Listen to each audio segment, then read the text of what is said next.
बेटी बचाओ बेटी पढ़ाओ का, मगर आज उस बेटी की क्या हालत है, उस बेटी को कितना कलंकित इन लोगों ने किया है, ये आपके सामने है। इन लोगों ने तो ना बेटी को छोड़ा, ना भारत माता को छोड़ा, ना गौ माता को छोड़ा, ना हिंदू को छोड़ा, ना मुस्लिम को छोड़ा, और तिरंगे का भी अपमान करने में लगे हुए हैं। ये लोग तिरंगे के ऊपर भी राजनीति कर रहे हैं, तिरंगे के ऊपर भी आपकी वोट लेना चाहते हैं। आपकी बार इन लोगों से आपको सचेत और सावधान रहने की जरूरत है। सारे साथी मिलजुल करके नू में बात की रैली में ज्यादा से ज्यादा संख्या में पहुंचोगे और उस रैली को कामयाब करने का काम करोगे। अब आपके बीच में जिसकी इंतजार में आप सुबह से बैठे हो, हमारे हरियाणा प्रदेश के आने वाले भावी मुख्यमंत्री चौधरी अभय सिंह चौटाला जी से मैं अनुरोध करूंगा वो भी आए। उनसे पहले कुलदीप कुमार चौड़ा, वीरेंद्र शर्मा, राजेश करोड़ा, रमेश बिहान किसान संघ के प्रधान है, एक हाथ दे करके चौधरी अभय सिंह चौटाला जी का सम्मान करेंगे और सुरजीत पगड़ावा जी मुक्का दे करके चौधरी अभय सिंह चौटाला जी का और रामपाल जी माजरा का सम्मान करेंगे। देख सकते हैं इनेलो के राष्ट्रीय अध्यक्ष चौधरी अभय सिंह चौटाला को होगा देकर सम्मानित करते हुए पूर्व पार्षद सुरजीत सिंह पगड़ावा और पार्टी के कार्यकर्ता उनके हल दे करके उनको सम्मानित करते हुए नजर आ रहे हैं। तस्वीरें आप बॉलीवुड यानी मीडिया से देख सकते हैं। सुभाष वाल्मीकि गांव फतेहपुर से एससी सेल के हल्का अध्यक्ष हैं सुभाष वाल्मीकि जी अभय सिंह चौटाला को सम्मानित करते नजर आ रहे हैं। सरदार हरविंदर सिंह चौटाला को सम्मानित किया है। चौधरी ईश्वर सिंह महिला हरी पगड़ी पहना करके अपने नेता को सम्मानित कर रहे हैं, ये देख सकते हैं।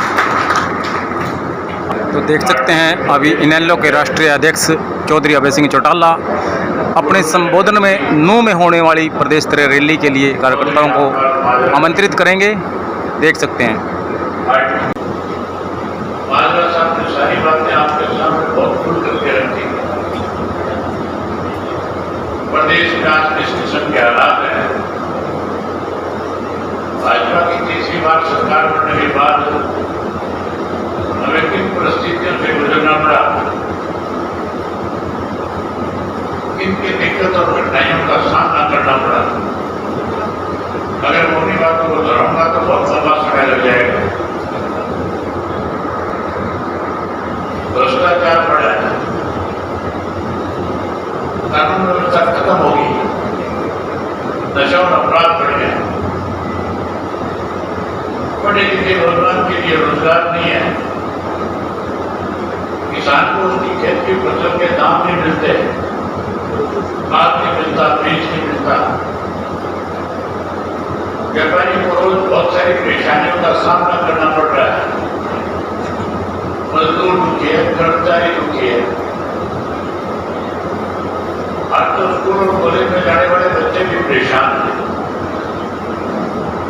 माताएं बहनें महिलाएं भी परेशान हैं। हर कोई इस राज को बदलना चाहता है।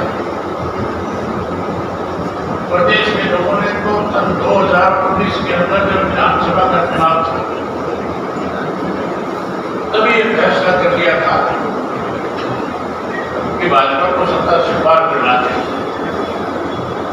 लोग इसलिए सत्ता से पार करना चाहते थे कि भाजपा ने अपने किए हुए वायदे पूरे करने की बजाय हमारे प्रदेश का जो आपसी भाईचारा था उसको तोड़ने का प्रयास किया, हमें जात पात मजहब और धर्म के नाम पे बांटने का प्रयास हो। इसके लोग बदलाव चाहते थे। 2019 का जब चुनाव हुआ था तो भाजपा सत्ता से पार हो गई। हरियाणा प्रदेश की 90 विधानसभा की सीटों में से 40 में भाजपा जीत गई, 50 विपक्ष के खाते में गए।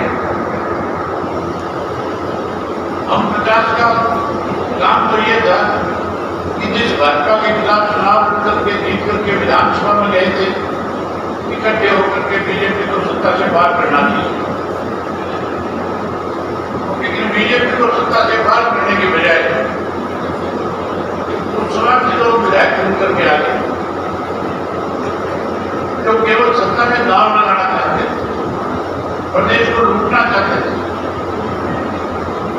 इन लोगों ने नारा तो ये दिया था, जो भाजपा कहते थे 75 पार करेगी, ये जेजेपी वाले कहते थे हम इनको जमुना पार कर देंगे।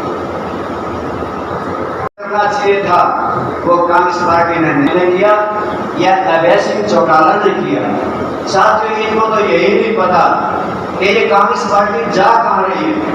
कांग्रेस पार्टी की हवा थी, कहते थे लोग बीजेपी जाएगी और कांग्रेस पार्टी आएगी, लोग कहते थे, परंतु कांग्रेसियों ने अपने आप ही तस्वीरें आप देख सकते हैं। इंडियन नेशनल लोकदल की जो है पूंडरी विधानसभा में जो है प्रदेश स्तरीय बैठक चल रही है। पार्टी के प्रदेश अध्यक्ष रामपाल माजरा जी संबोधन कर रहे हैं। इन्होंने 13 वोट डालने नहीं गए, कांग्रेस से अगर गए 13 के 13 कैंसिल कराए और 1 वोट डालने नहीं गया।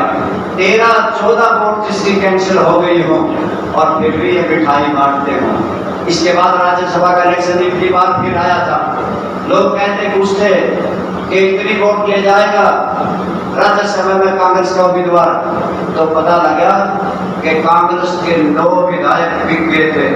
जब 9 बिक गए, इनको इस बात का पश्चाताप नहीं हुआ कि भाई तुम्हारे 9 विधायक बिके, इन्होंने इस बात की भी मिठाई बांटी थी।